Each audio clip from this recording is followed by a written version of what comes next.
Yeah, we are on live.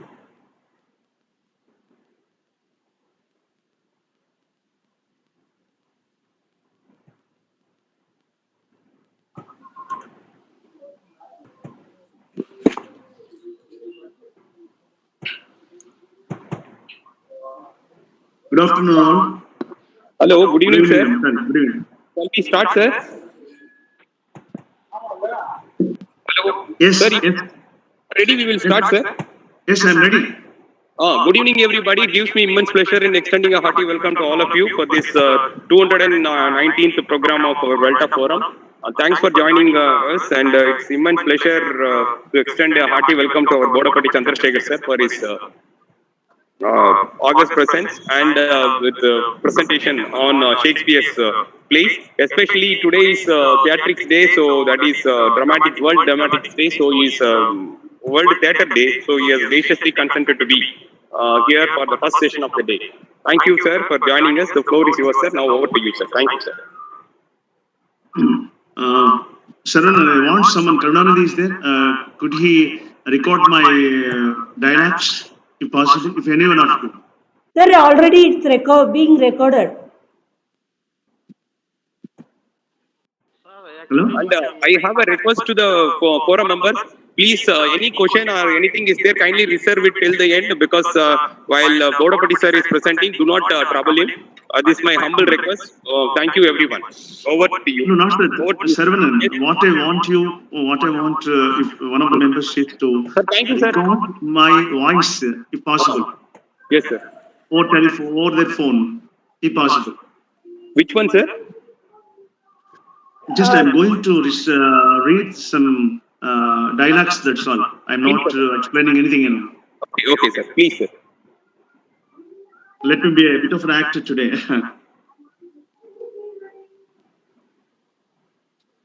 Shall I first?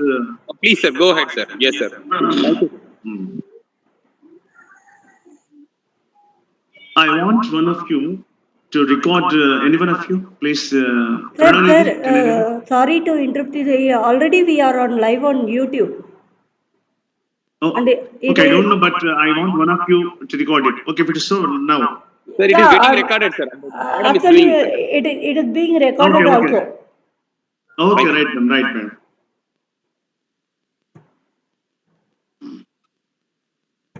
Well, today is World Theatre Day, and as such, let me try to say certain dialogues, certain readings or recitations from Shakespeare's two plays, Hamlet and then The Merchant of Venice. Today, I would like to present before you as a bit of actor through my voice. Well,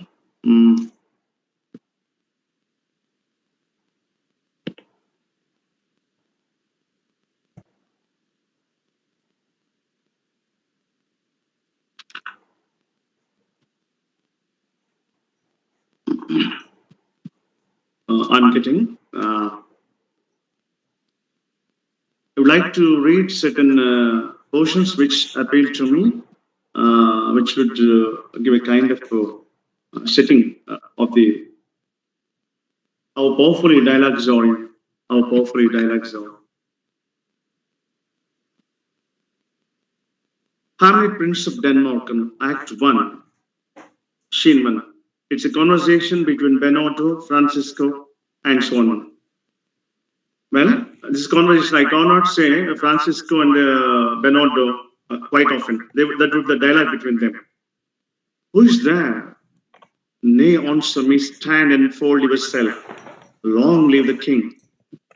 Bernardo, come most carefully upon your arm. It's now struck 12. Get thee to bite, Francisco. For this relief, much thanks. It's bitter cold, and I am sick at heart. Have you had quiet, God?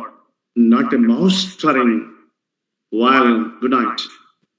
If you do meet Horatio and Merciless, the rivals of my watch, bid them make haste. I think I heard them strand. Lo, oh, who's there? That's good.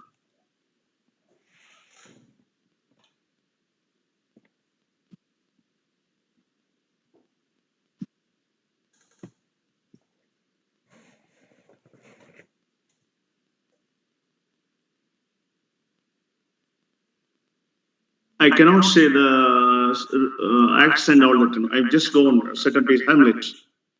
Oh, that this too solid flesh would melt, thaw, and dissolve itself into a dew, or that the everlasting had not fixed his cannon against self-flatter. Oh God, how very stale, flat, and unprofitable seem to me all the uses of this world, all the uses of this world. Fie on it, oh fie. It's an unweeded garden that grows to seed. Things rank and gross in man nature possesses it merely, that it should come to this, but 2 months debt, nay, not so much, not two. So excellent a king that was to this Hibernian to a satyr, so loving to my mother, that he might not be tamed. The winds of heaven, which did face to roughly heaven and earth, must I remember why she should hang on him, as if increase of appetite had grown by what it fed on, and yet within a month, let me not think on it. Frailty, thy name is woman. Frailty, thy name is woman. A little month, or before, those shoes were old, with which she followed my poor father's body, like Niobe, all tears, all tears. Why she, even she, oh God, the beast that wants discourse of reason, would have mourned longer, married with my uncle, my father's brother, but no more like my father than I to Hercules, within a month, Before, at the salt of most unrighteous tears, I left the flushing in her gall eyes. She married. Oh, most wicked spade, it's not, nor it can't come to good, but break my heart. I must hold my tongue. In portions I'll be reading. Now the scene between Polonius' advice to Lord Frisium. Right. A double blessing is the double grace. Occasion smiles upon a second leave. Yet here, Latrus, abroad for shame. The wind sits in the shoulder of your saying, and you are stayed for. Then my blessings with thee. And these few precepts in thy memory, see thou character. Give thy thoughts no tongue, nor any unproportioned thought is act, but thou familiar, but by no means vulgar. The friends thou hast, and their adoption tried, grapple them to thy soul with hoops of steel, but do not dull thy plain with entertainment of each new hatched, unfledged comrade. Beware of entrance to a quarrel, but being in, bereft, that the opposed may beware of thee. Give every man thine ear, but few thy voice. Take each man's censure, but reserve the judgment. Costly thy habit as the purse can buy, and not expressed in fancy, rich and gaudy. For the apparel of often proclaims the man, and they in friends of the best rank and station, and or most select and generous chief in that neither a borrower nor a lender be, for loan often loses both itself and friend, and borrowing dulls the edge of husbandry. This above all, to thine own self be true, and it must follow, as the night, the day, thou canst not then be false to any man. Farewell, my blessing season, this in thee.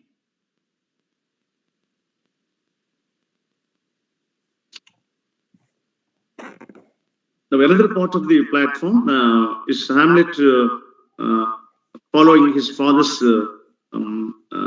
ghost, ghost. Enter Ghost and Hamlet, the conversation between Hamlet and Ghost. Where wilt thou lead me? Speak, I'll go no further. Mark me, I will. My hour is almost come, when I to sulphurous and tormenting flames must render myself.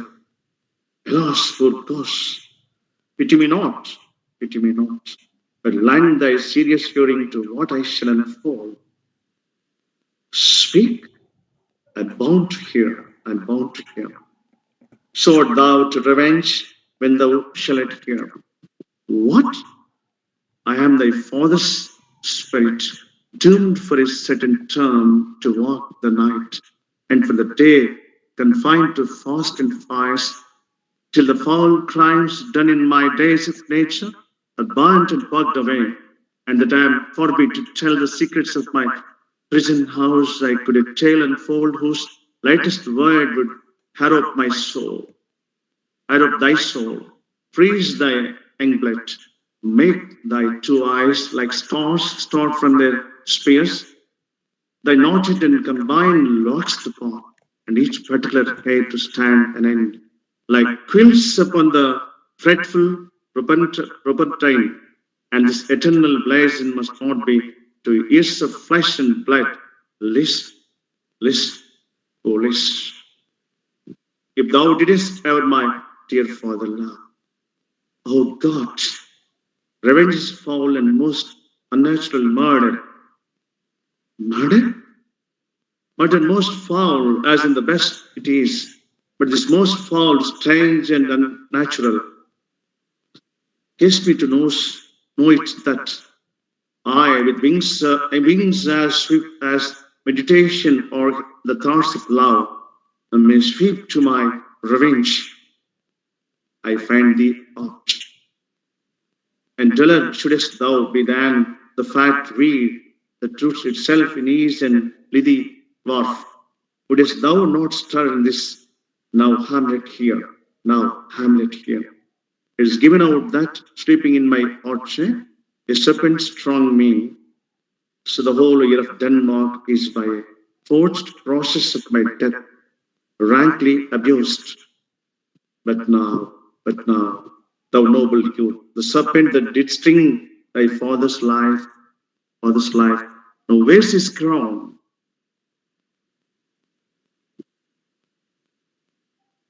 Next, let me move on to another topic.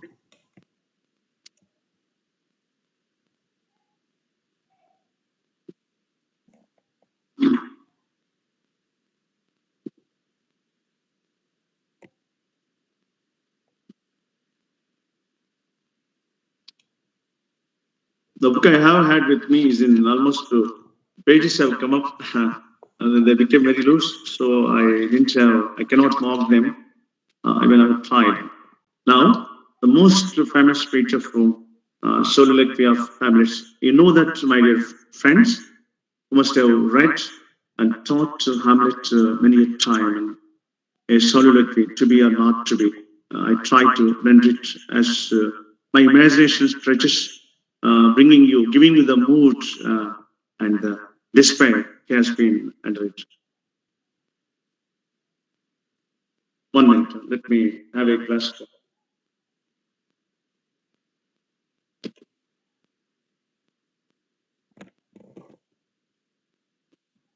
To be or not to be, there's a question. But it's nobler in mind to suffer the slings and arrows of outrageous fortune, but to take arms against a sea of troubles, and by opposing end them, to die, to sleep, no more, and by asleep to say we end the heartache and the 1,000 natural shocks that flesh is aid to. It's a consummation devoutly to be wished, to die, to sleep. To sleep, perchance a dream, or there is the rub. But in the sleep of death, what dreams may come? When we have shackled of this mortal coil, must give us pass. There is the respite that makes calamity of so long life. For who would bear the whips and scorns of time, the oppressor's wrong, and the proud man's contumely, the pangs of despised love, the last delay, the insolence of office, and the spurns the patient merit of the unworthy text, and himself might his quietest make, but a bare bodkin, who forbids orders bear, and to grunt and sweat under a very life. But that he, the dread of something after death, that undiscovered country, from whose bourne no traveller returns, puzzles the way, and makes us rather bear those ills we have than fly to others that we know not of. This conscience does make covers of us all, and thus the native hue of resolution is sickly over the pale cast of thought, and enterprises of great pitch and moment with this regard.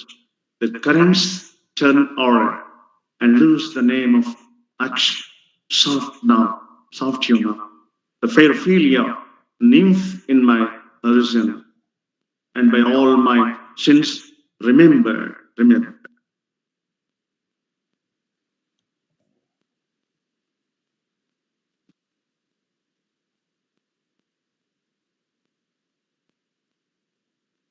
I'm moving on to the next portion of it. Because unless I transport myself to a yogic state, a samadhi state, to total concentration of this, reading the dialogues, I couldn't do that. That's why I asked all of you to keep silence until I finish in what I have to say. Gets finished up. I'd like to take only certain portion of it. It's grave digger scene. Else, a churchyard. Enter to clowns. It spades and grave digger scene is a wonderful scene. It is found in almost all literatures of every nation. First, it is a conversation between clowns first, and then Hamlet, and then his friend comes on. Well, first is a conversation between clowns. He should be buried in Christian burial that willfully seeks her own salvation. I tell thee she is, and therefore make a grave strike. The crowner hath sat on her, and finds it Christian burial. How can that be, unless she drowned herself in her own defense? Oh, why? Why? It's found so. It must be offendendo. It can't be else. It can't be else, for here lies the point. If I drown myself wittingly, it argues an act, and an act hath three branches. It is to act, to do, and to perform. Or go on. The drowned herself wittingly. She drowned herself wittingly. Nay, but hear thou, a good man delver. Give me leave. Here lies the water. Good. Here stands the man. Good. Will the man go to this water and drown himself? It is will he. He goes, mark you that. But if the water come to him and drown him, he drowns not himself or God. And that is not the guilty of his own. Death shortens not his own life. But is this law? Or marry? Isn't it? Crowner's quest law. Will thou hast the truth on it? If this had not been a gentlewoman, she would have been buried out of Christian burial. And while this conversation goes on between the two crowns, and comes, it's a philosophical exposition. Now Hamlet and then Horatio comes on. First clown talks, and then Hamlet enters the conversation.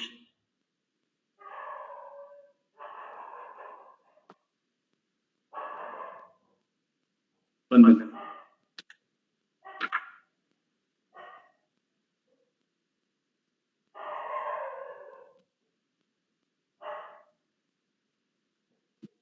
The clown says,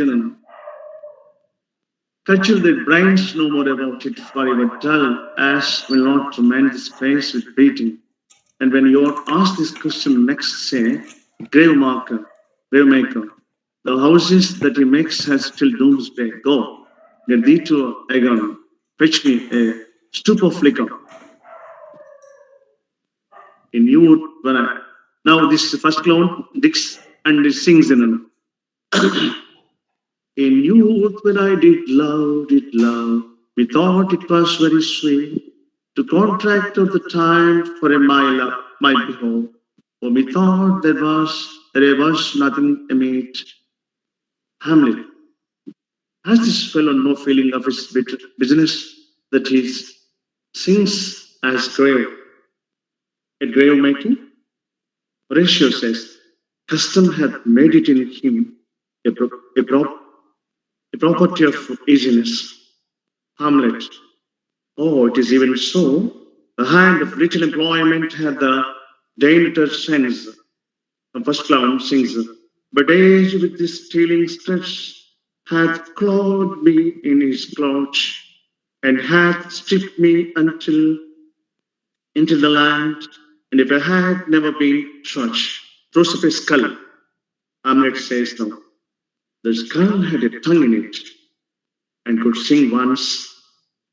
How the knave jolts at it to the ground, throws it to the ground, as if it were Cain's, Abel and Cain, in the Bible, Cain's jawbone. They did the first murder. It might be the fate of a politician. This ass now overreaches the one that would circumvent God. Might it not? Gracious, it might, my lord, it might. Hamlet, or if a God here which could say, good morrow, sweet Lord, how dost thou, sweet Lord, that might be my Lord such a one, and praised my Lord such a one's horse, and he meant to beg it, might it not? Oh, my Lord, yeah. Hamlet, why even so, and now my lady wants sharpness, and not about the message with a sexton's spade. It is fine revolution, and we had the trick to see it. Did those bones cost no more than the breeding, but to play at loggerheads with them, mine ache to think of it.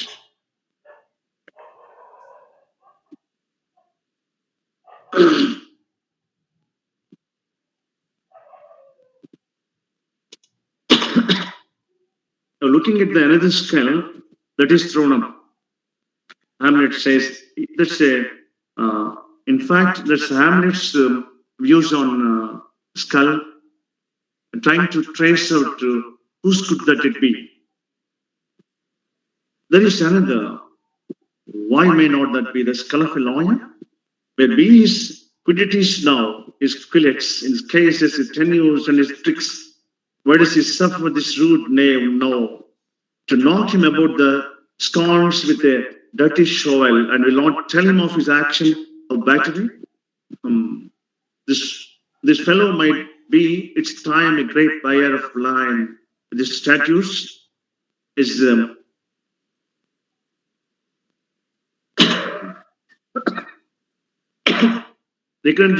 recognizes his fines, his double watches, his recoveries. Is this the fine of his fines and the recovery of his recoveries to have his fine paid full of fine dirt? With his watches, watch him no more of his purchases, and double ones too than the length and breadth of a pair of indentures. The very conveyances of his lands will hardly lie in this box, and must the inheritor himself have no more.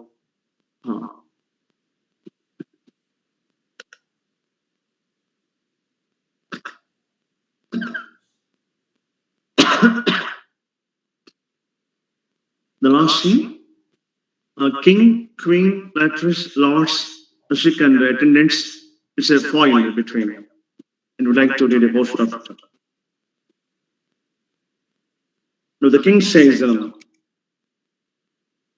set the stoops of wine upon the table. If Hamlet give the first or second hit, or quit an answer of the third accent, let all the hattle battlements their ordnance fire. The king shall drink to Hamlet's better bread, and in the cup an union shall be for richer than that which 4 successive kings Denmark's crown have worn. Give me the cups, and let the kettle to the trumpet speak, the trumpet to the cannoner without, the cannons to the heavens to the earth. Now the king drinks to Hamlet, come begin. And you, the judges, bear a very eye. Hamlet, come on, sir. Come, my lord, mattress. One, no, judgment, or hit, a very palpable hit. Well, again. Stay, give me drink, Hamlet. This peril is thine. Here is to thy health.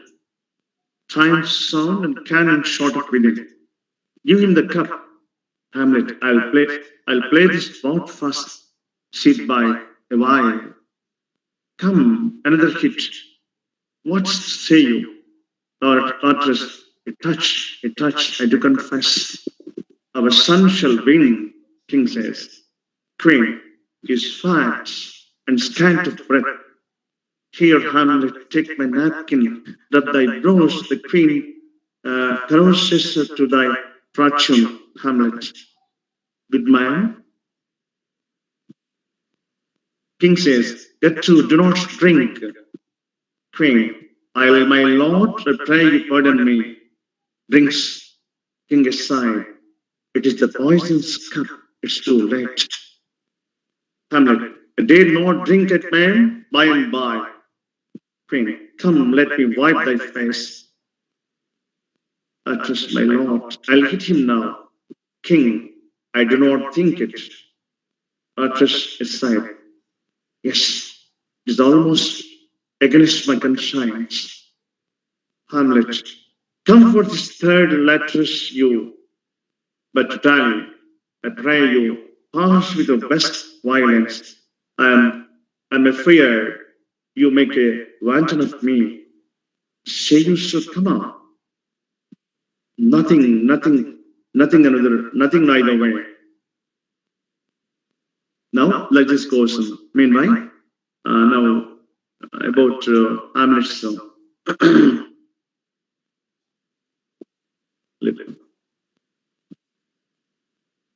The queen says, no, the drink, oh my dear Hamlet, the drink, I am poison. Oh, villainy, let the door be locked, treachery, seek it out. Artress, it's here, Hamlet, the words plain. No medicine in the world can do thee good. In thee there is not half an hour of life. The treacherous instrument is in thy hand, unbaited and envenomed. The foul practice hath turned itself on me. Lo, here I lie, never to rise again. Thy mother's poison, he can no more.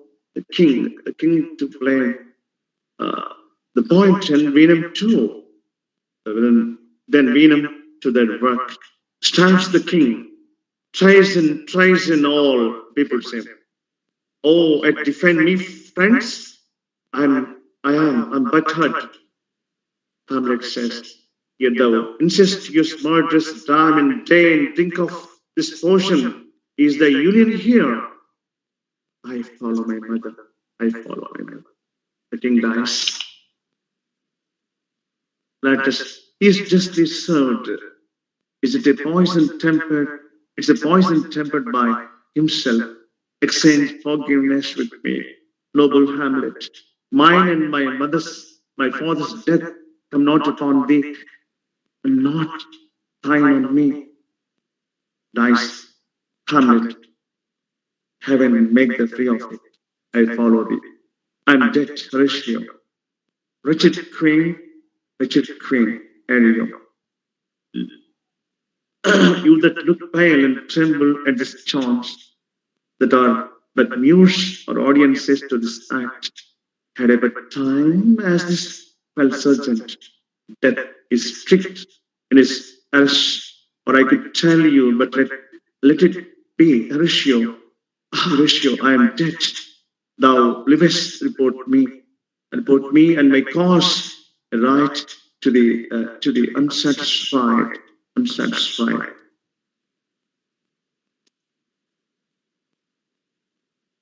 Now let me move on to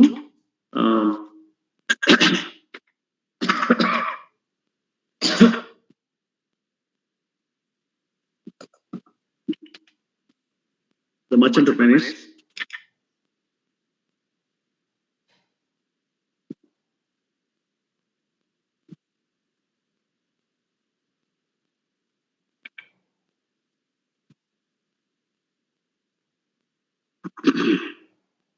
Right. It's scene 3, Venice, Act 1. Enter Bassanio and Shylock, a portion of them. 3,000 ducats. Well, Shylock says, Bassanio, oh sir, for 3 months. For 3 months, well, for the which, as I told you, Antonio shall be bound. Antonio shall become bound well. May you stead me? Will you pressure me? Shall I know your answer? 3,000 ducats for 3 months and Antonio bound. Your answer to that? Shylock. Antonio is a good man. Have you heard any imputation to the contrary? Bassanio. Shylock. Oh, no. My meaning in saying he is a good man is to have you understand me, that he is sufficient. It is means not in supposition. He had Nagosi bound to Tripolis, another to the Indies. I understand, moreover, upon the Vitaltro, he had the third at Mexico, a fourth for England, and other ventures he had squandered abroad. But ships are but boats, sailors but men. There'd be land robbers and water rats, land thieves and water thieves, I mean pirates. And then there is the peril of waters, winds, and rocks. The man is notwithstanding sufficient. 3,000 ducats, I think I may take this bond. Be assured you may, Bassanio. I'll be assured I may, and that I may be assured I will bethink me. May I speak with Antonio? If it pleases you to dine with us. Oh, yes, to smell at pork, to eat of the habitations which your prophet the Nazareth conjured the devil into. I'll buy with you, sell with you, talk with you, walk with you, and so following, but I will not eat with you, drink with you, or pray with you. What news on the Jaltro? Who is he comes here? Now enter Antonio. Shylock, do you hear? Bassanio says him. Shylock. Okay, first let me read out the beginning of this. Enter Antonio, on which Bassanio says him. This is Antonio, Simon. Shylock aside. How like a fan publican he looks. I hate him for his Christian. But more that he, in a low simplicity, he lends out money and gratis and brings down the rate of assonance here with us in Venice. If I can catch him upon the hip, I'll feel fat the ancient grudge I bear him.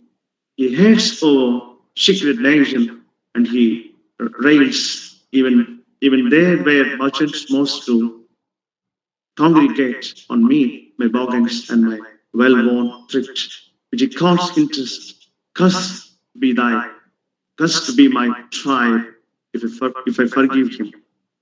These things are aside. These words are aside. Now what Shylock says. Now Bassanio. Shylock, do you hear? Shylock, I'm debating of my present store, and by the mere guess of my memory, I cannot instantly rise up the gross or full 3,000 ducats. What of that?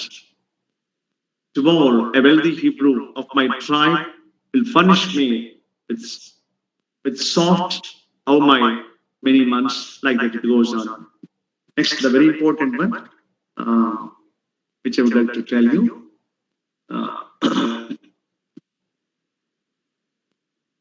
Education of bonding. I'm going to finish it soon.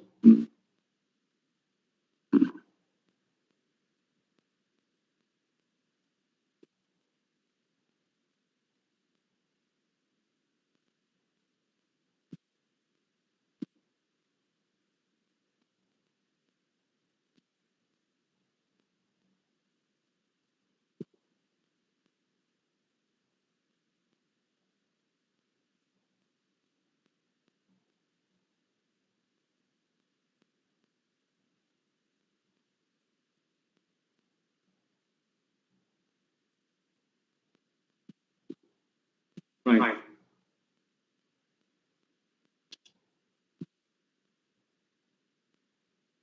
I think there's more somewhere.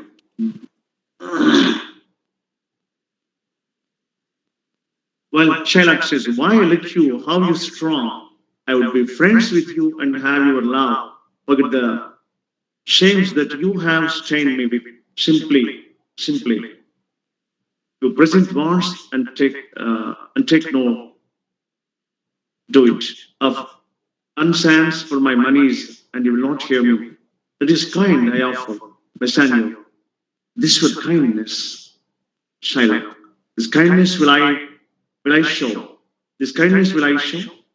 Go with me to your notary and seal me there, to a single bond, and in a merry sport, and you repay me not on such a day, in such a place.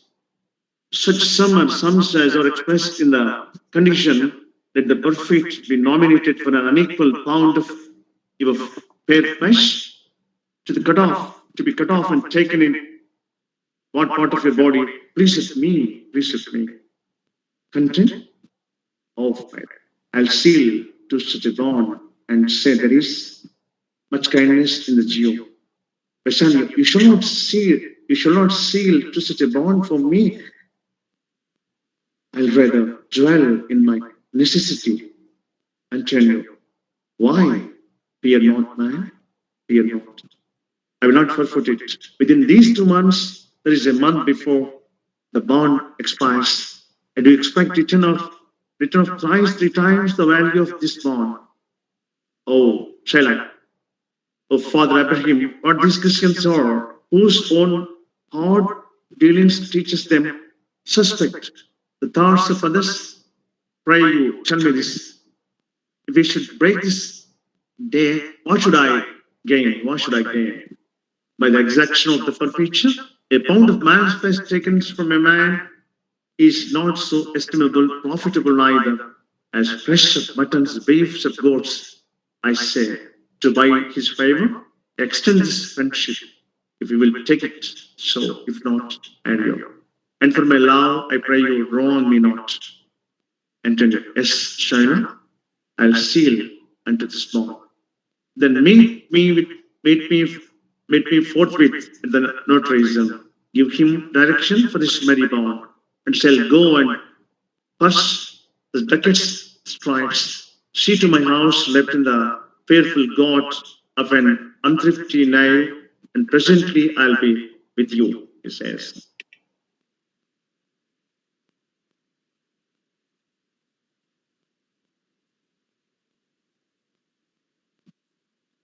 And some more portions of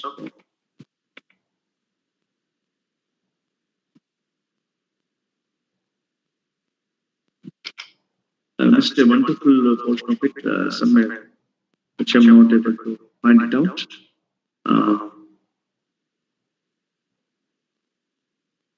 Yes, come on. Shylock's dialogues in it.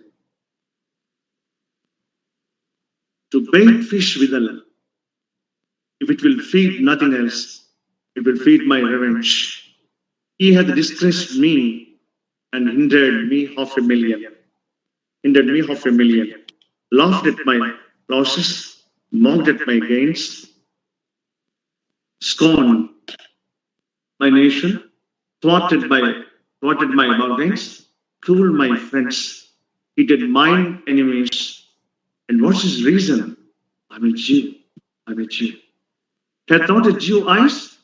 Hath not a Jew hands, organs, dimensions, senses, affections, passions? Filled with the same food, hurt with the same weapons, subject to the same diseases, healed by the same means, warmed and cooled by the same winter and summer, as the Christian is? If you prick us, do we not bleed? If you tickle us, do we not laugh? If you poison us, do we not die? Do we not die? Do we not die? And if you wrong us, shall we not revenge? Shall we not revenge? If you are like you in if you are like you in the rest, we will resemble you in that. But you wrong a Christian? What is his humility? Revenge. The Christian wronged Jew. What should his sufferance be by Christian example? Why? Revenge. Revenge. The villainy you teach me, I will execute, and it shall go hard, but I will better the instruction. So I come into the last part, which is very important, the trial scene of most of you. Now, let me devote most of my time towards it, because every portion of it, every dialogue of this scene is very appealing. Now, it's a scene, a court of justice. Duke is there, Magnificus, Antonio, Azanio, Rishish, and Celerio and others. Now, Duke says them. And Sherlock is entering them. Make room. Let him stand before our face. Shylock, the world thinks, and I think so too, that thou but leadest this vision of thy allies to the last hour of fact, and then its thought, thou wilt show thy mercy, and most more strange than is thy strange apparent cruelty. And where thou now exhortest the penalty, which is the pound of this poor merchant's flesh, thou wilt not only lose the forfeiture, but touch the human gentleness and love, forgive moiety of the principle. Glancing an eye of pity on his losses that have of late, so he huddled on his back. And now to press a royal merchant down and pluck commiseration of the state from bronzy bosoms and bought hearts of flint, from stubborn tucks and tartars, never trained to offences of tender courtesy, will all expect a gentle answer to you, gentle answer from you. Shalom. I have possessed your grace of what I purpose, and by your holy Shabbat have I sworn to have the due and forfeit of my bond. If you deny it, let the danger light upon your character and your city's freedom. You'll ask me why I rather choose to have a weight of carrion flesh than to receive 3,000 ducats. I will not answer that. I will not answer that. What if my house be troubled with a rat and be pleased to give 10,000 ducats to have it banned? What are you answered at? What are you answered at? Some men that are loud, not a gaping pig. Some that are mad if they behold a cat for affection. Mistress of passions sways it to the mood or what it likes or loathes. Now for your answer, as there is no firm reason to be rendered, why he can't abide by a gaping pig? Why he harmless necessary cat? So can I give no reason, nor I will not. More than a lodged hair and a certain loathing, I bear Antonio that a fellow thus a losing suit against me. Are you answered? Bassanio says, this is no answer. Thou unfeeling man, excuse the current of thy cruelty. Child, I am not bound to please thee with my answers. I am not bound to please thee with my answers. Do all men kill the things they do not live? Bassanio asks. And leaving a portion of it, I'll go on to the Bassanio says. Again, continuation. Bassanio and Shylock's and Duke's conversation like that. For 3,000 decades, there is 6. If every decade in 6,000 decades were in the 6 parts and every part a decade, I would not draw them. I would not draw them. I would have my barn. I would have my barn. Duke, how shall thou hope for mercy, rendering none? Shylock, what judgment shall I dread, doing no wrong? You have among you a many purchased slave, which like your asses and your dogs and mules used in abject and in slavish parts, because you bought them? Shall I say to you, let them be free, marry them to be your heirs? Why sweat thy under brethrens? Let their beds be made so soft as yours, and let their pellets be seasoned with such viands. You will answer, the slaves are ours. So do I answer you? The pound of flesh which I demand of him is dearly bought. It's mine. It's mine. I shall have it. I will have it. But deny me, fire upon your law. There is no force in the decrees of Venice. I stand for judgment. Answer. Shall I have it?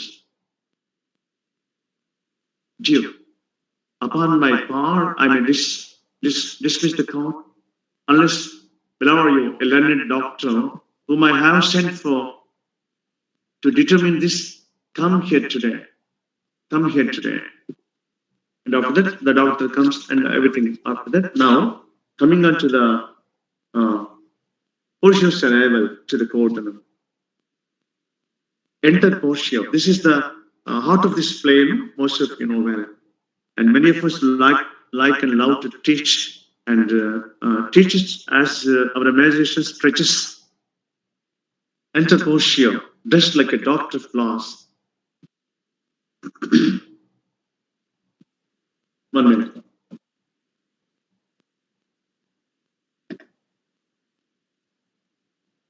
Give me your hand, come you with world, Bellario. Portia, did my lord, I reach. Duke, you're welcome. Take your place. Are you acquainted with the difference that holds this present question in this court? Portia, I'm informed thoroughly of the case cause. Which is the merchant here and which is the Jew? Antonio and Lord Shylock both stand forth. Now, the conversation between Shylock and Portia, and sometimes Antonio enters. Is your name Shylock? Shylock is my name. Portia, of a strange nature is the suit you follow. It in such rule that the Venetian law can't impinge you as you do proceed. You stand within his danger, do you not? Oh, so he says, Antonio. Do you confess the bond? Portia asks Antonio. Antonio replies, I do. Then Portia says, then must the Jew be merciful? Shylock, on what compulsion must I tell me that? The quality of mercy is not strine. It droppeth as the gentle rain from heaven upon the place beneath. It's twice blessed. It's blessed him that gives and him that takes.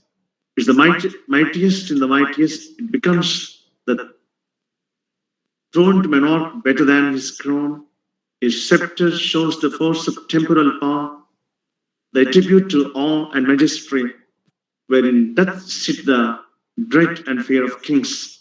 But mercy is above, is sceptered away. It is enthroned in the hearts of kings. It is an attribute to God Himself, an earthly power that then show like a God's. When mercy seasons justice, therefore, Geo, thou justice be thy plea. Consider this, that in the course of justice, none of us should see salvation. We do pray for mercy. We do pray for mercy. And the same prayer that teaches all to render the deeds of mercy. I have spoke thus much to mitigate the justice of thy plea, which it of thou follow, the strict court of Venice must needs give sentence against the merchant there. Shylock, my deeds upon my head, I crave the law, penalty and forfeit of my bond. Determination is wise. Portia, is he not able to discharge the money? Bassanio says, yes, here I tender it for him in the court. Yeah, twice the sum. If that will not suffice, it will be bound to pay. I'll be bound to pay it 10 times or on forfeit of my hands, my head, and my heart. If this will not suffice, it must appear that malice bears down to. And I blessed you. Rest once the law to your authority, to do a great right, do a little wrong, and curb this trivial devil of his will. Portia says, it mustn't be. There is no power in Venice can alter a decree established. It will be recorded for a precedent, and many an error by the same example will rush into the state. It cannot be.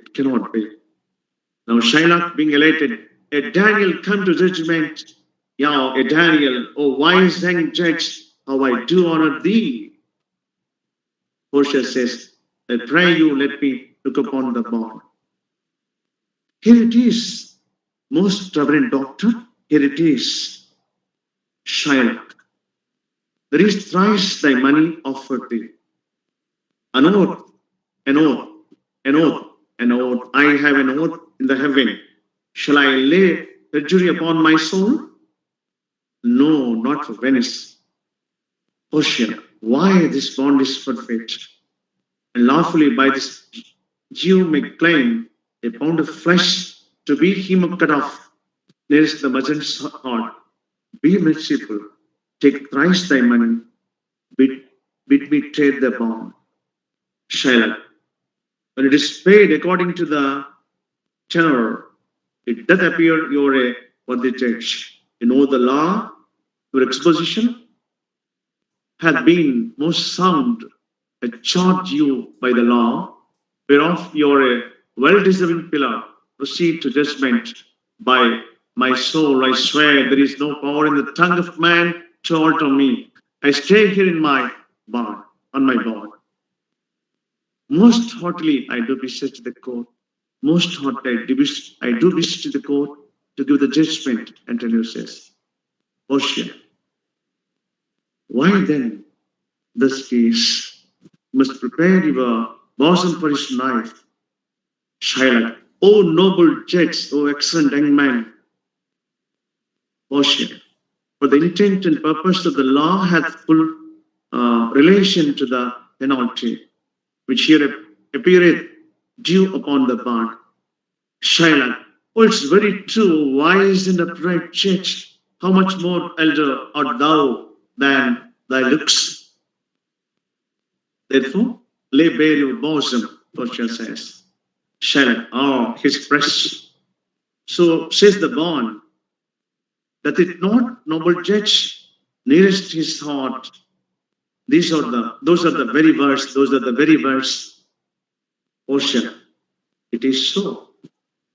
Or the balance here to weigh the flesh? Or the balance here to weigh the flesh? I have them ready. Shylock.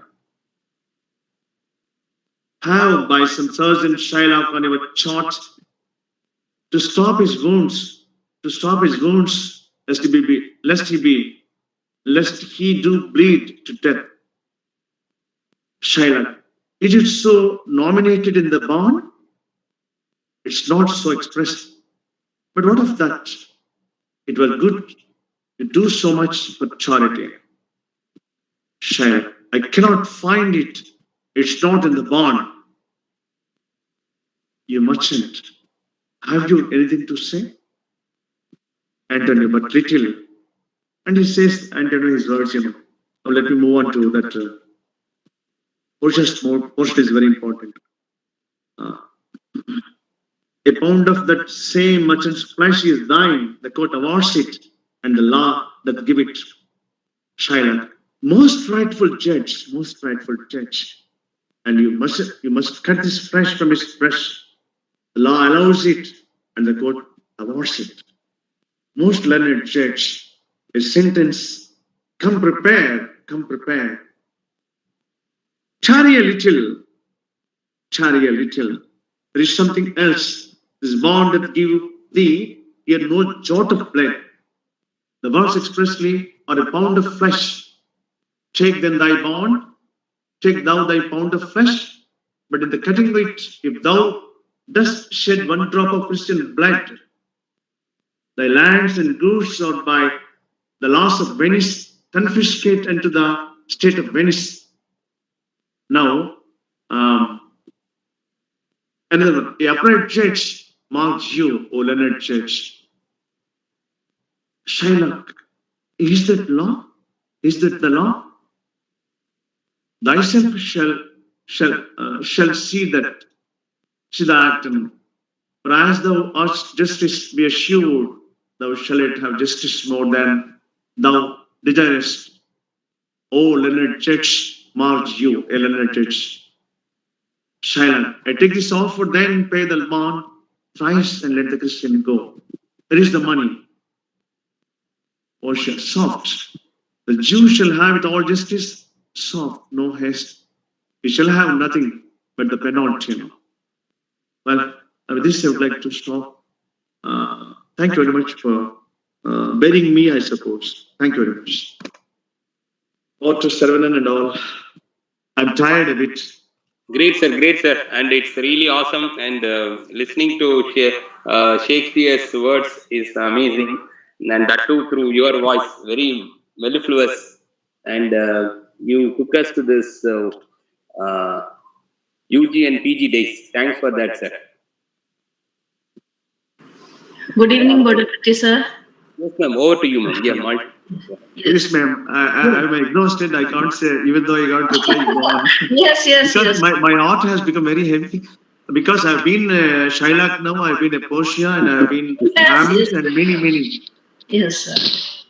Actually, you were dramatizing each and every character, and that was what I was observing, that the various moods that Shakespeare has taken through his various characters, you were trying to depict each mood by playing the role of every character in its real element. So it took us back, as Shravan sir says, it really took us back to those old days when we studied these plays and we studied them very deeply. So they were very important for us. Yeah, and the characters were so universal. They are universal, not were. They are so universal that even today, if we go through the script, original script of the plays, we find that Shakespeare has taken utmost care to portray the characters and use the dialogues and frame the sequence of events in such a manner that we feel one with the event. Although it is something very different, but still it is quite possible for us to relate to all those things. So relating to imagination is Shakespeare's forte. That he leaves this thing so open before us that when we go through the characters, we start living the lives of the characters. And we start enjoying the locations as well. So, those who have read the original text of Shakespearean plays can relate to today's session very well, because all that Shylock says, it is quite difficult to portray a character like Shylock, and then at the same time, a very tender character like Portia. So you talked about so many characters, and yeah, so that was what I was observing. That for each character, you enacted each character very well. So unless there is such variation, we cannot. The various today, some 2 days ago, Saravanan told me that the teacher has to be an artist, of course, without makeup. Actually, you have to role play. You have to role play. Yes, and if you are talking about Portia, you have to become Portia. Until and unless you enact the character, you can't convey what the character wanted to display through visual. And here now there is no visual also. So it was your voice that was compensating for the visual. Since afternoon, I've been memorizing and saying these dialogues louder, My wife looked at me as if I've been possessed of some devil. Yeah, exactly. Are you mad or something else? Are you in your senses? She asked me. No, I'm not in my senses. I'm in the senses of Shakespeare, I said. I am a Shylock now while I'm reading this portion. I'm Portia. I'm Hamlet. I hope you did not mention the 3 witches, sir. You would, and it is a Saturday. It is a Saturday as well. So that would be very risky. Perhaps today, yes, my today's starvation in morning made me, perhaps gave me a lot of strength to say all these, as soon as I finish this, I'm going to have my tiffin. When actually I asked my betrothed to prepare the tiffin by 6:30, she did accordingly. But I didn't have a mind, because unless I act out those act out Shakespeare, I could not. Perhaps now, perhaps I don't mind starving food and all. Yes, sir. Good evening. We have all traveled through the Globe Theatre. Thank you. Thank you very much, sir. Good evening, Chandrasekhar ji. Good evening. Good evening, Please, sir. Yes, sir. Yes. Sir, again, it's nostalgic. You have taken us back to our college days.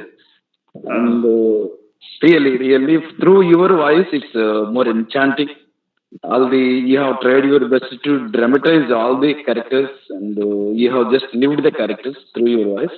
But my doubt is why you have taken to such 2 dramas in a single stretch. Because today I'd like to play. These 2 are is one of the joyous plays and entertainment, almost innumerable plays, Merchant of Venice, the other side of Hamlet, And moreover, today is World Theatres Day, sir. Yeah, okay.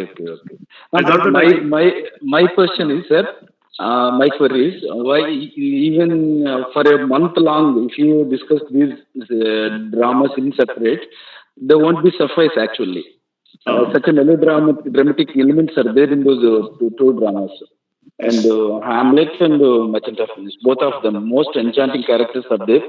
And of course, Hamlet, Portia, and again in Merchant of Venice, all those things. Yes, sir. My suggestion is, again, you are doing a yeoman service to the juniors, those who are pursuing undergraduate and postgraduate courses with literature. These things will be of immense value.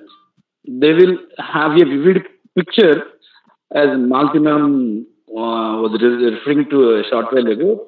You have literally transported us to the Globe Theatre. And now, sir, may I tell you one thing?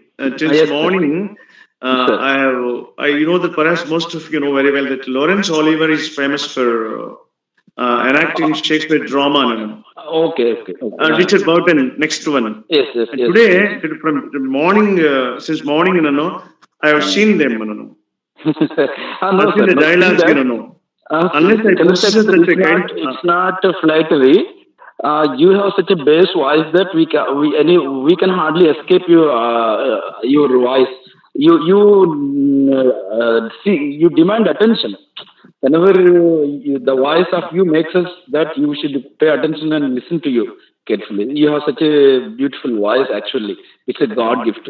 See that we cannot enact those dramas as you have. We can't. In a physically, we have our own in intonation or Limitations diction, and then your voice. intonation or diction and accent. All these, though, some of the people can't live up to them, and we can't enact those things as you have done, really.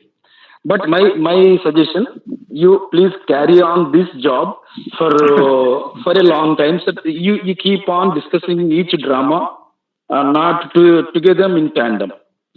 I feel so that the juniors, youngsters who are attending this seminar will be benefited more.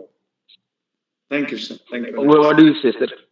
I request Welta people also, so that they can arrange a series of lectures as this, our drama one by one, but not two at a single point. Oh, yes, sir. That's my, What I've done is today.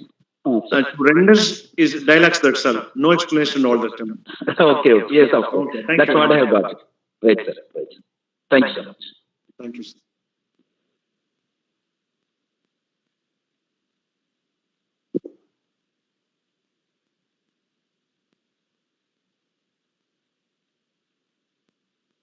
Shalvanan, why don't you start your session?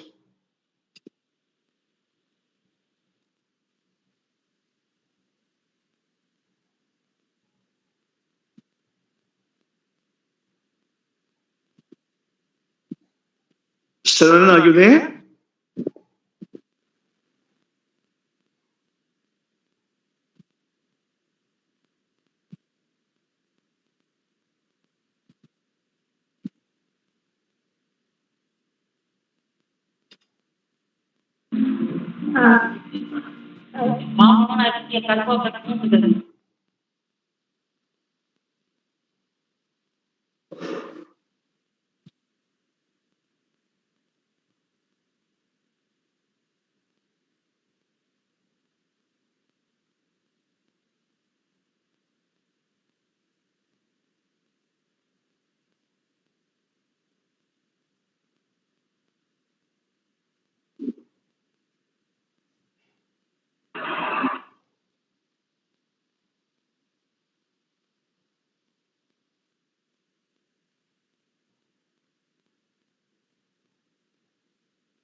Malti ma'am. Yes, Prema ma'am. For me here, no, there is a background disturbance is there, ma'am. So I couldn't hear anything properly. Okay.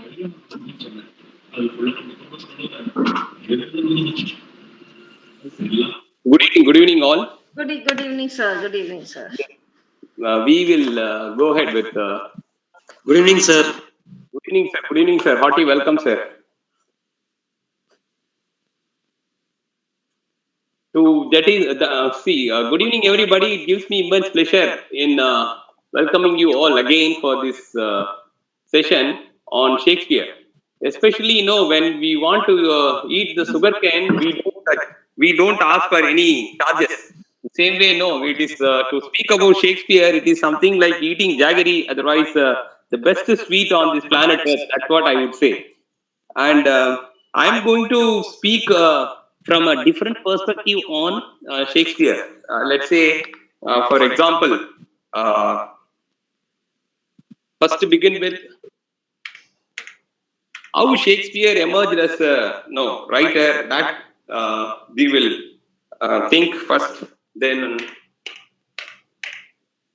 after that, how we can draw inspiration from Shakespeare as a writer. That also we can think about, and especially the plays. Not only the plays, but also this 140, closer to that many sonnets, and this 36 to 37 plays. All these things, we will. These are all the great treasure trove for all the human beings. That's what I should say. And how Shakespeare converted all his uh, disadvantages to advantages. That is a great thing that everybody should learn to adhere, otherwise learn to that is follow Shakespeare's footprints. That's what I should say. So first to begin with is his life in the Stratford on Avon. He was born, and again from there he went to some grammar school, and again you first and foremost thing is greatest thing is you that like Elon Musk, and again let's say our Bill Gates, and even our Microsoft Bill Gates, and again our Google's CEO, that is Apple CEO, not Google CEO, Apple CEO, Steve Jobs. Like these are all greatest people. They are known for their success, and the same way these are all the people also known for their college or school dropout. As a college or school dropout, they are known for that. And same like this Shakespeare also, because of his poverty, his poverty, that to know this. That's why yes, Shakespeare says, no, you see, adversity. When adversity, this adversity is something like in almost all his plays, any one of the character will be talking about adversity. And again, this is not for the richest of the richest people. This is for the this groundlings, those who are very poor and who are all watching this plays for them. Shakespeare, people normally would say Shakespeare wrote for the aristocratic people. Of course, he wrote for the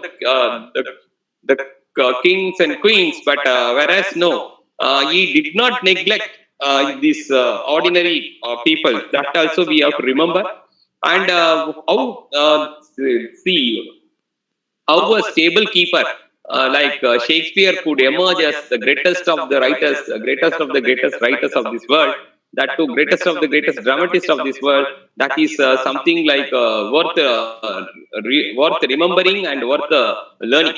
So let's say as a stable keeper, he used to read and so much about whatever was available, these chronicle plays, and again this histories, whatever was available. And he was an voracious reader. That is the beauty that everybody, as a teacher, we see. As a teacher, I have drawn something from Shakespeare. Most importantly, this adversity. First one, adversity is the mother of all virtues, I would say, when it comes to because you see this because it teaches everything, and from how to live our life. Despite all the lacuna, otherwise, despite all the problems, how we can lead a brilliant and extraordinary life. That is given in almost all the plays, I would say. Whether it is King Lear, you see Lear King, he was leading a legendary life. After sharing this Goneril Regan, and again Goneril Regan and others, see this land. Then what happens? You see, and he becomes so very poor. Only this staunch follower, his minister alone, is helping him out. So both the extremes are presented so very vividly, and who else can do this kind of thing? That's what, and that is the thing. And again, when it comes to let's say music is the food of love. That's what. Then play more, like this you say. And if music, see the thing that is ordinary lover to let's say the king and the queens and the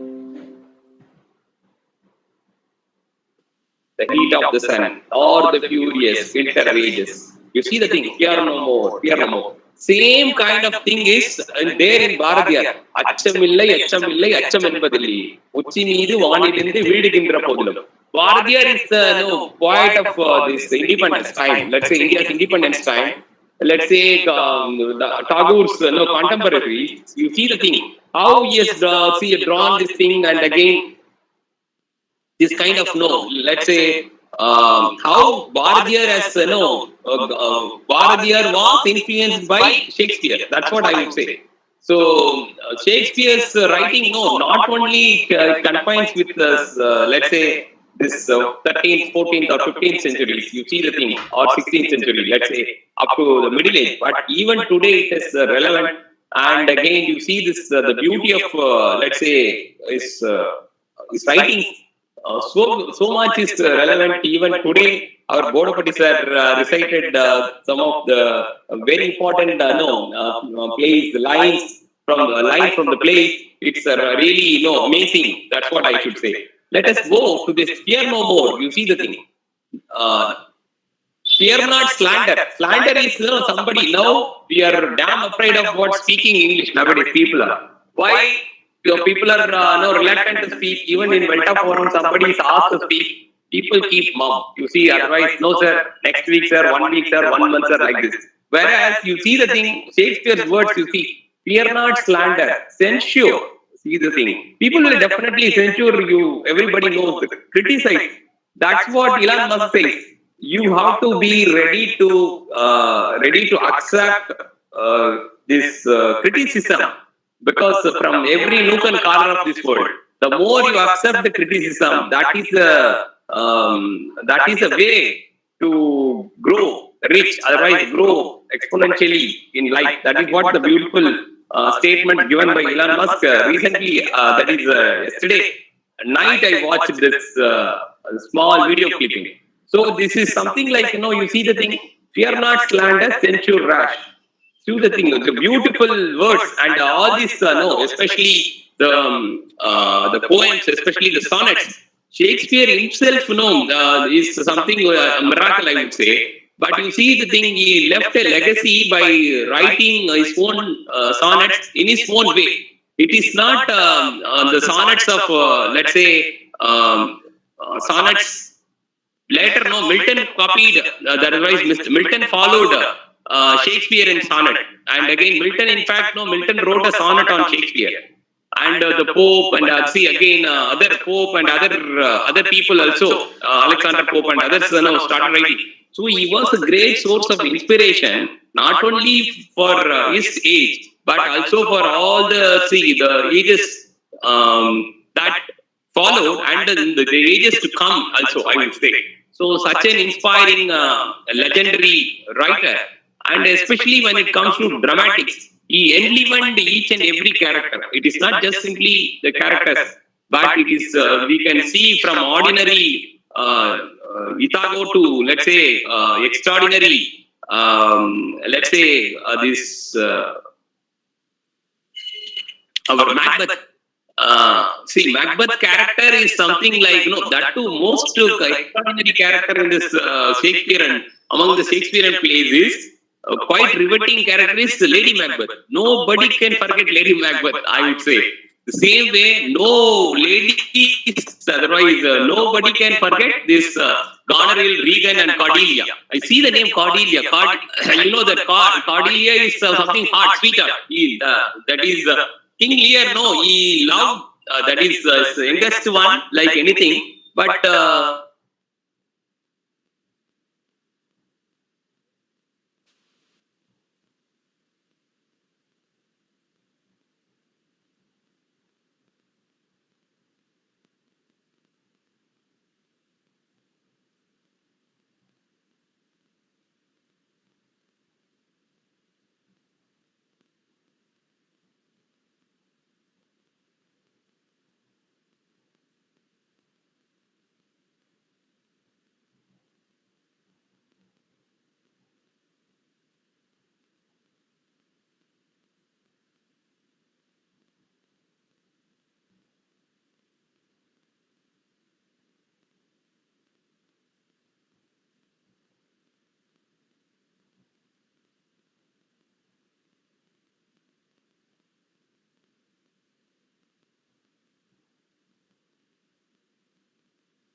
I'm sorry. I see there was a call, then it got disconnected. And thanks for your patience and understanding. Again, you see this the way how he portrays the characters so very vividly, whether it is romance or see romantic tragedy, otherwise romantic comedy, history plays, or something like historical portrayal, or something like even no ordinary this ordinary things like see this especially characters like Falstaff and Malvalio. It's something so very awesome, and especially this the portrayal of Jews in his let's say Jews and their sufferings. And though the king and the queens were or different, having the different bent of mind, but he is that Shakespeare's portrayal of the Jews suffering in the plays is something like so very awesome, I would say. And he has not spared any moment to depict whatever the society is facing, because though Shakespeare, that is, though people say that critics of the view, they say that Shakespeare has copied, otherwise imitated so very so much, so very vividly from these chronicles and ancient plays, from Latin and Greek and Greek writings. But I would say that whatever Shakespeare could borrow, but he made everything on his own. That is what I would say. So nobody else, like the later people like this university bits like Marlowe, Christopher Marlowe, and others. But others also wrote their plays like Faustus, all these things. But nothing can match with, let's say. But in fact, no. This Christopher Marlowe wanted to outwit Shakespeare. That's what I would say. But unfortunately, he died. That's what people say. But very few plays he wrote, but he could not outshine Shakespeare. That is what.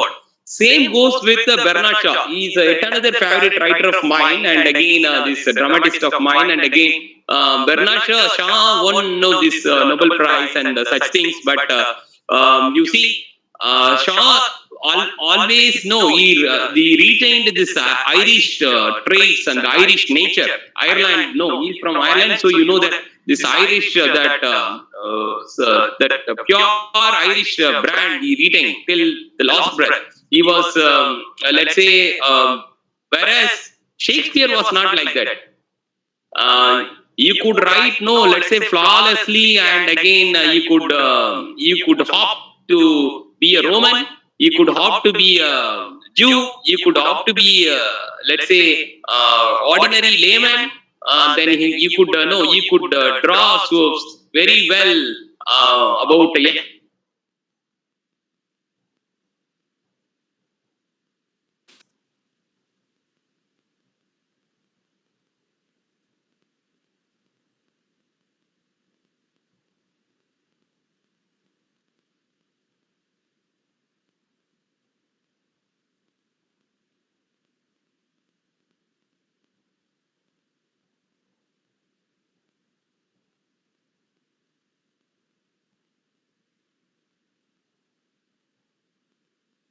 All the characters, especially whether it is from Rosalind to whether it is male or female, all the characters were done this way, and that is yet another beauty. So Shakespeare always that is he promoted this kind of let's say this feminine gender, I should say. And again, people would say no, there is only what is that women in Shakespeare. That's Sesame and Lily's this Ruskin letter.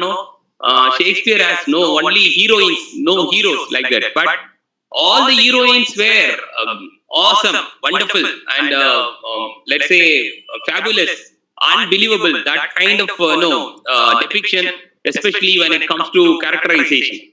And let us go ahead with this theatrics. Let's say each and when each and every character, though it was really done by this female character, done by the female characters, all the male characters also, but that with finite quality, and again that innate nature of the portrayal of Shakespeare is something unfathomable. That's what I would say. So something nobody can match with Shakespeare, I should say. And again, we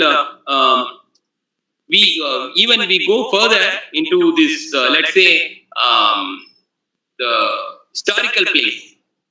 He has depicted each and every character in his plays. Something like marvelous. Something people even should get astounded by this portrayal of the heroic qualities of these kings and queens and their vigor and again vitality. And let's say it is something like every scene is so very visually portrayed. But though we read the play, it doesn't look that doesn't look like that we are reading the play. When let's say while Bodapatti Chandrasekhar sir was giving the renderings, otherwise reading out this dialogue and roles and dialogues, I was visualizing this exactly how Shakespeare would have done during his time in the theatre. That is why I gave this topic, otherwise title as Shakespeare and theatrics. So Shakespeare's theatrics. So this theatrics is something awesome when it comes to Shakespeare's the Shakespeare's hand. That's what I should say. So very nice. Ranging from let's say starting from let's say from a stable keeper to the world class dramatist and a poet and a sonneteer, and then ranging from romance to romantic comedy and again historical plays and all these things is something like an amazing and interesting thing for me. Especially I relish all the time whenever I get into Shakespeare and watch, otherwise somebody reads it and again shares it. We relish and revive the memories of our college days, and that is what. Let me stop here, and I would like to hear from people, because I shouldn't be a monologue player. So I want the forum to share, because we have time left with. I would love to listen from the senior people also about Shakespeare's dramatics. Over to the forum. Yeah, the floor is open now. Whoever wants to say something, you are most welcome. Yes. Thank you all.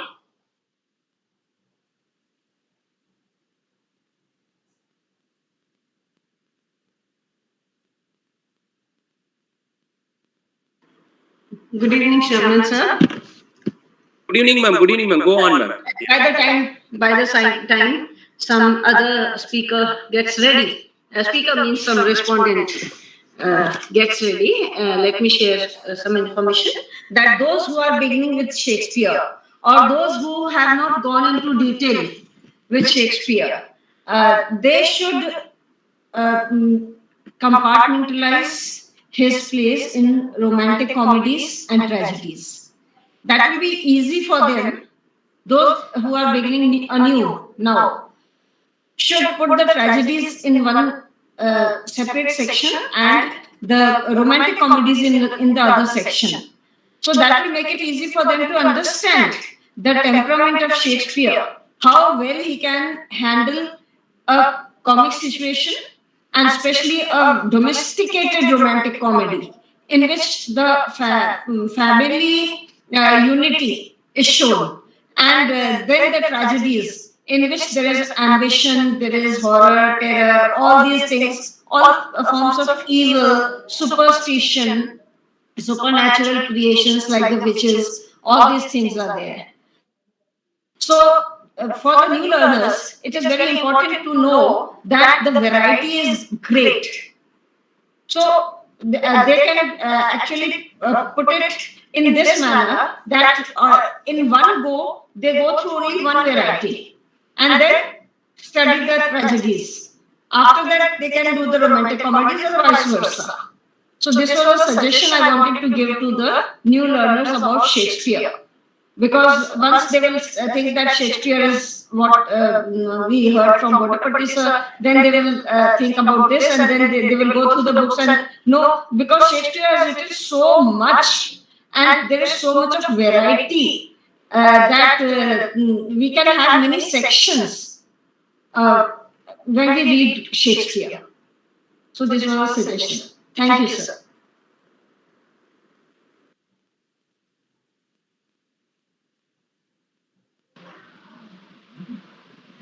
Thank you, Malti ma'am. On behalf of participants, you have given a nice feedback. For me, that is the background noise is disturbing me. Yes, so I'm not properly hearing anything. Yes, no problem, ma'am. You cannot control the atmosphere. Yes, that happens. But I was just thinking that those who are listening to the two I'm sessions. keeping my phone very close. Yeah. No, Prema ma'am, don't bother yourself that much. It's okay. Today, everything, even a single sentence I couldn't hear properly. Yeah, it becomes very strenuous when you challenge the surrounding noises. So the two sessions have been very good today. Yes, ma'am. Students, if Hello? you have any queries, you can ask, ma'am. Yes, please. I am with you. Yeah. Sir, or else, Sharman sir, can I discuss something about R.K. Narayan? Because we should not forget him also. Yes, 1 minute, sir. 1 minute. Yeah, sure, sir.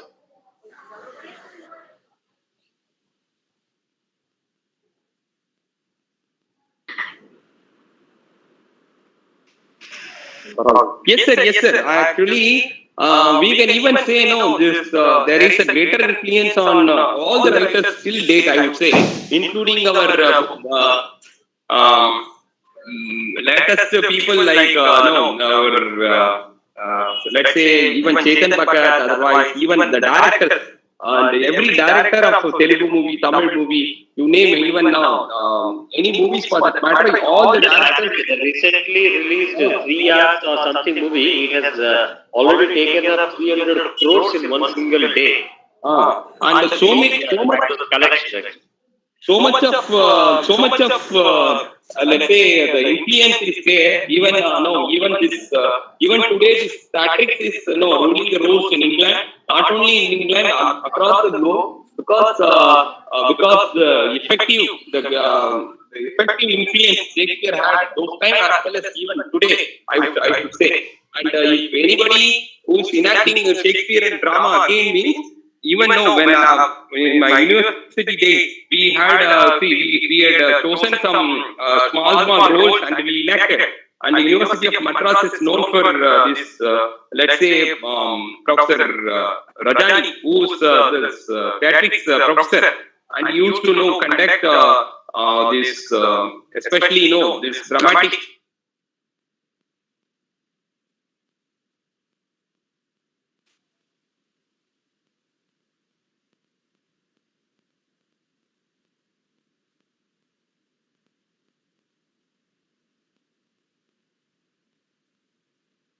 Hello.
Hello, Kiran sir.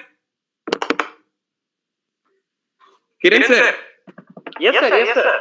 Yes, sir. Yes, sir. You could perhaps no. You could have started, sir. Why, sir? You are waiting and some Actually, just waiting for your instructions because I got some small information today on RK, so that is what. Please, sir. Perhaps share, sir. No issues, sir.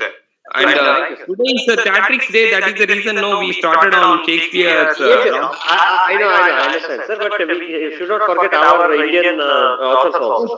That's the reason why I actually wanted to share in the honor of RK Narayan also. Please, sir. Please. Go ahead, sir. So, RK Narayan was born in Madras in 1906 and educated there and at Maharaja College in Mysore. His first novel, Swami and Friends, was written in 1935, was set in the enchanting fictional territory of Malgudi.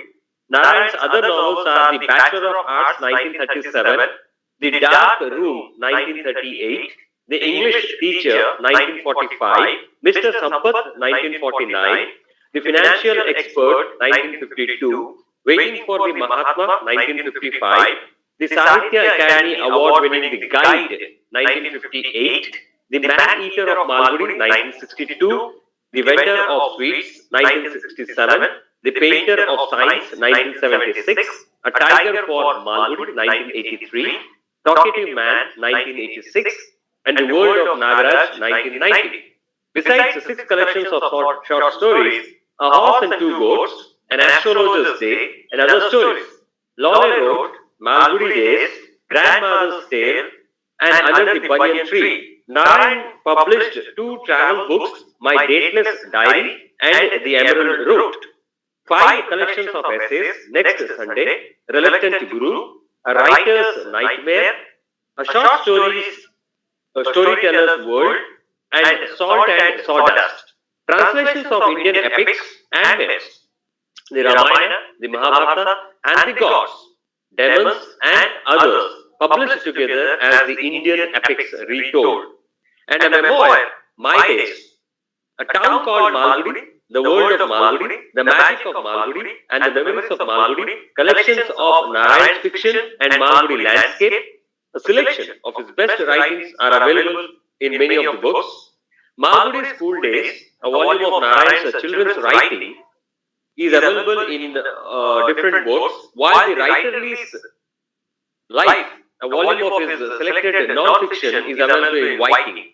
In 1980, R.K. Narayan was awarded the A.C. Benson Medal by the Royal Society of Literature and was made an honorary member of the American Academy and Institute of Arts and Letters.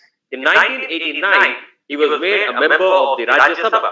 In 2000, the Government of India conferred on him the Padma Vibhushan. R.K. Narayan died in May 2001. So this is what actually I wanted to share with everyone, sir. Thank you for giving me the opportunity, Saravanan sir. Thank you. Over to you, sir.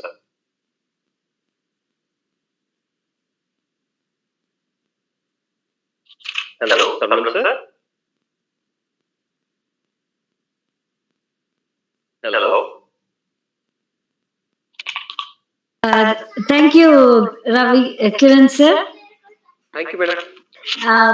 I just went back to the literary the same, and actually R.K. Narayan, you are Ananthamurthy and all.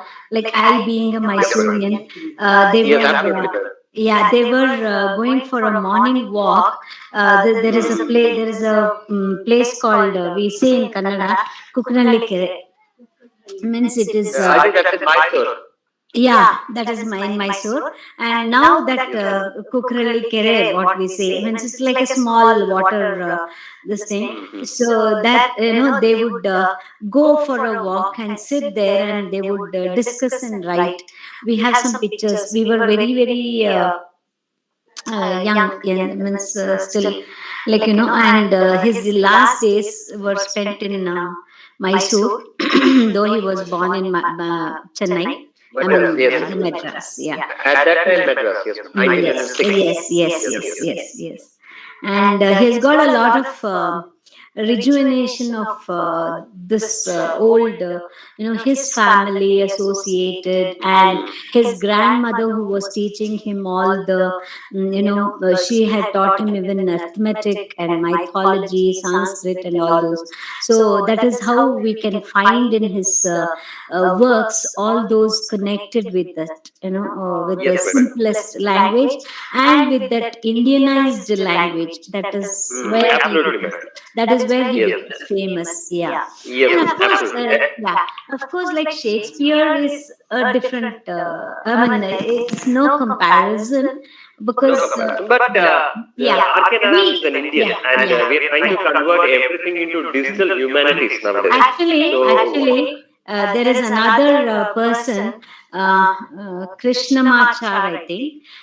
He would be called as, we call him as, to make Indian, we call him Shakespeare as Sheshappa Iyer. There were a few critics who would write on. Comment and write on these great writers from east and west. So one of those writers who commented, who criticized Shakespeare as Sheshappa Iyer, means to make him as an Indianized person. Yes, madam. Yes, madam. So it was nice listening to you, what you read up. I mean, what you Thank said. you, madam. Thank you so much. Thank you. Sabram sir, over to you, sir. Yeah, thank you, sir. Thank you, sir. Thank you. Yes. Rupa Sundari? Rupa Sundari?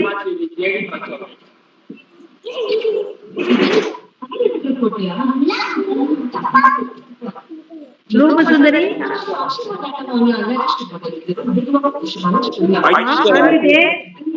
I think she has left, ma'am. Yes, sir. Yes, if you have any queries, you feel free to ask, ma'am. No, ma'am, no questions, ma'am. But great Is there session, any ma'am. observation you can share here? Okay. And to begin with, I would say, to begin with, whatever Shakespeare could write, it was not well received to begin with. That's what. And naturally, he did not use his heart. When it comes to Hamlet, no, you see the thing, what kind of emancipation, otherwise, what kind of development he has achieved. The height which nobody would have tried. Even Shakespeare himself was astonished, I should say, to this kind of achievement. That kind of the best of the best play ever possible on this world. Yeah, that's what I should say. World as well as this planet, amazing kind of this the very word to be or not to be. You see the thing, it depicts the dilemma, otherwise dilemma of the mind of every human being. So far, nobody has ever catched this kind of mindset of the people. And he was the greatest psychologist and greatest philosopher and greatest director, story writer, and screenplay writer, I should say. And again, let's say the best dialogue writer, and the ever best storyteller. Very, very, very true, sir, Dr. Sharavanan, because that he is the only person who could meddle with the language and language grammar or language phrases or the pun and such things. The beauty of language is in his. I mean, Chaucer was the old. He is called as the father of English, the same. But Shakespeare's language made us to take into another world, and without a dictionary, we couldn't understand him. That is in the sense like he used the pun in such a way that people should analyze.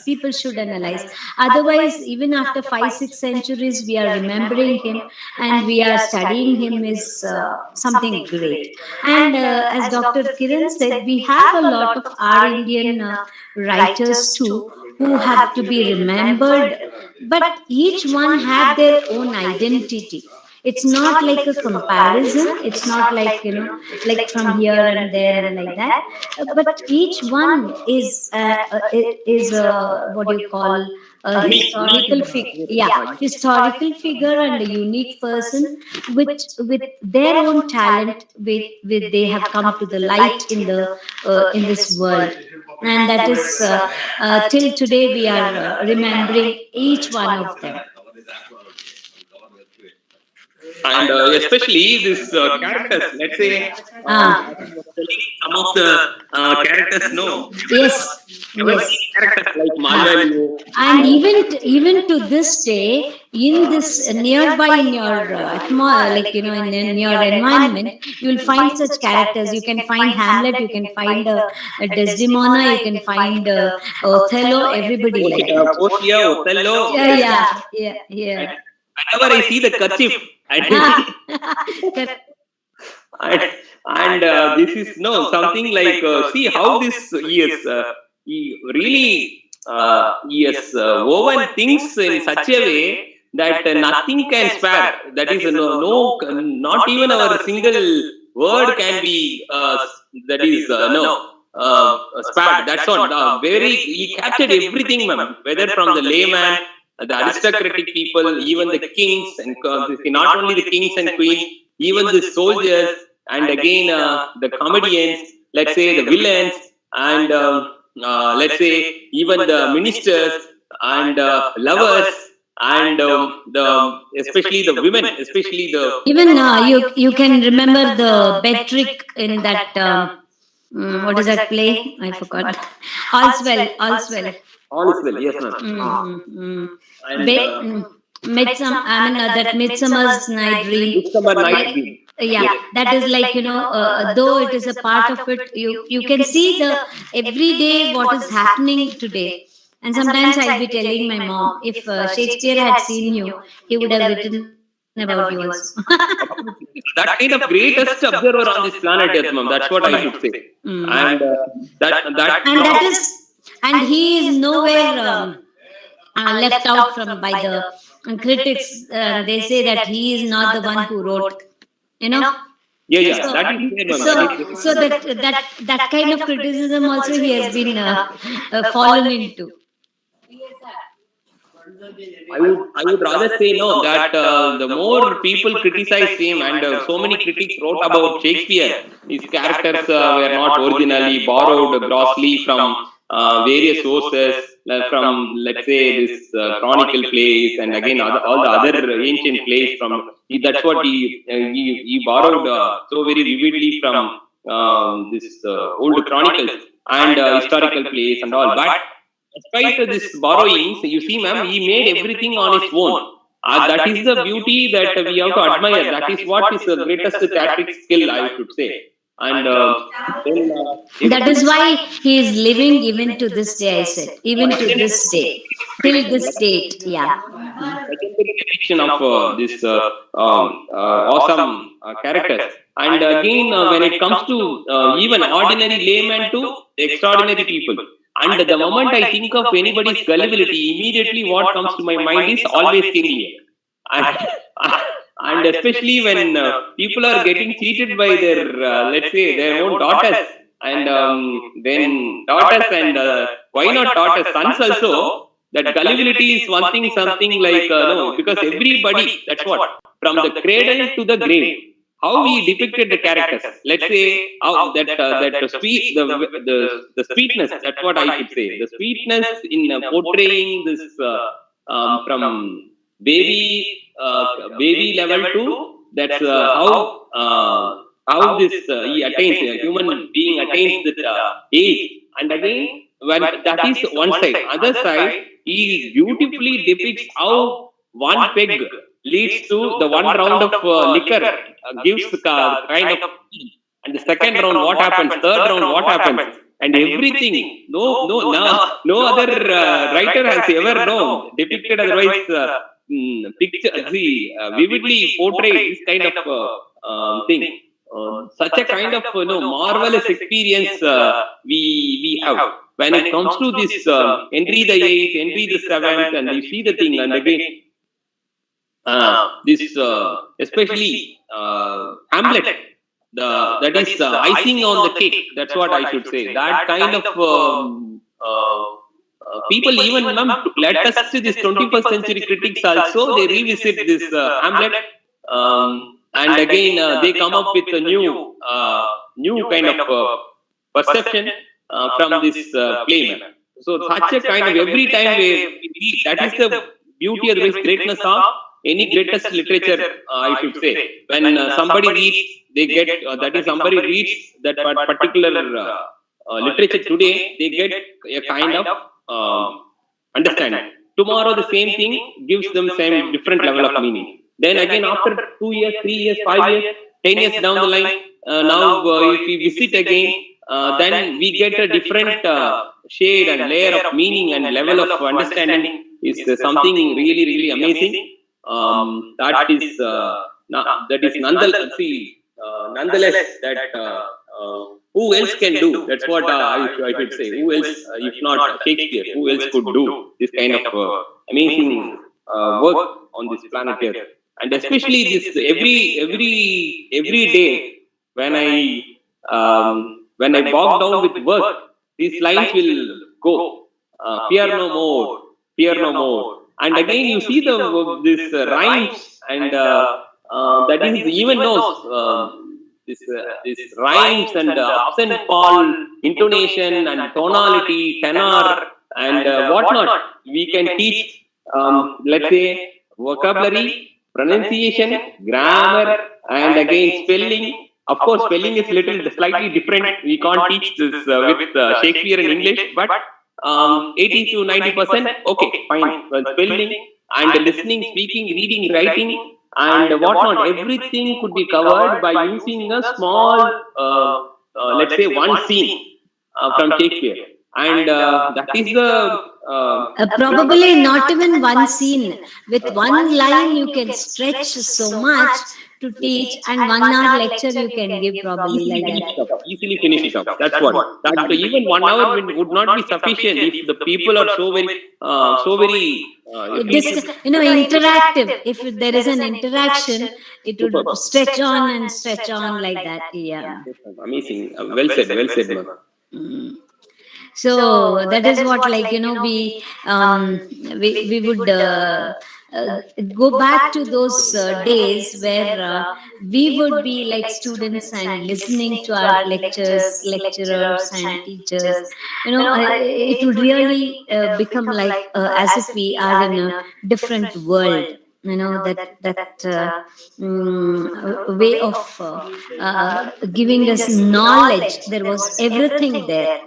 So that is what, that is why I told Shakespeare is living even to this day, with language, with beauty of language, with the functions of language, with the characters, with the psychology, as you said, and philosophy, everything. Because see, one, like from the first play till the last, if you go, there is the development of character, what we say in each play. How he started portraying each and every character from the first play and till the last one. Like when we go to the Tempest, the last, this one, he has become a matured person. Very mature. Yes, ma'am. And he is talking so philosophically that he wants to describe the life of a man, of a person on the earth, and how he wants to show that to the people, like that maturity is necessary for everybody. Beautifully said, ma'am. Thank you, ma'am. Thank you, ma'am. Thank you, sir. And that is why, that is why it says, like, every, like all his plays has 5 this thing, like introduction and all the, like, climax, anti-climax, like he comes like that. So there are there is no change actually that makes any young dramatist either to play or or any young writer to write a play or something, they will get that what to say, the idea of how to write it or how to play it, how to enact it. That is what he has made it so lively. And he says, like, not of an age but for the time.